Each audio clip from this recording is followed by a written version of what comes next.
अस्सलामुअलैकुम दोस्तों, मैं आपको दिखाने जा रहा हूँ कि जो मैंने आपको बताया था कि मेरे पास सेकंड ब्रीडिंग के जो रिंग नेक के चिक्स हैं वो मैंने हांडी से निकाल लिए थे इस बार बहुत जल्द। उनमें से मैं आपको एक बच्चा दिखाता हूँ जिसको एक लकवा हो गया था, जो मैंने आपको दिखाया था हांडी में, जिसका एक भाई मर चुका। अभी इसका लकवापन काफ़ी हद तक दुरुस्त हो चुका है। जैसे जैसे ये सेहतियाबी पकड़ेगा इंशाल्लाह और बेहतरी आएगी इसमें। और इसी ये 7 केजी, इससे तकरीबन 15 से 20 दिन बड़े बच्चे थे, वो आज ये देखें माशाल्लाह वो काफ़ी हद तक बड़े हो चुके हैं।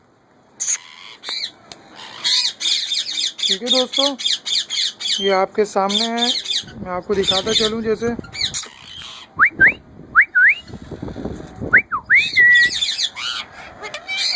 आप देख सकते हैं ये मेरे पट्टे, ये अभी तकरीबन 1.5 माह का हो चुका है।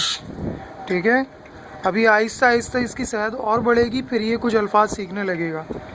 ठीक है दोस्तों, अगर आपके पास भी कोई ऐसा रिंग नेक बेबी हो, इतना बड़ा हो, आप उसको निकाल लें। ये हैंड फीडिंग कर सकते हैं खुद। ठीक है, आप अगर इनको हाथ से भी खिलाना चाहेंगे तो ये खाएंगे, जबकि इतने बड़े बच्चे अगर निकालेंगे तो वो हाथ से नहीं खाएंगे, आपको किसी सिरिंज या किसी आले की मदद से फीड करानी पड़ेगी उन्हें।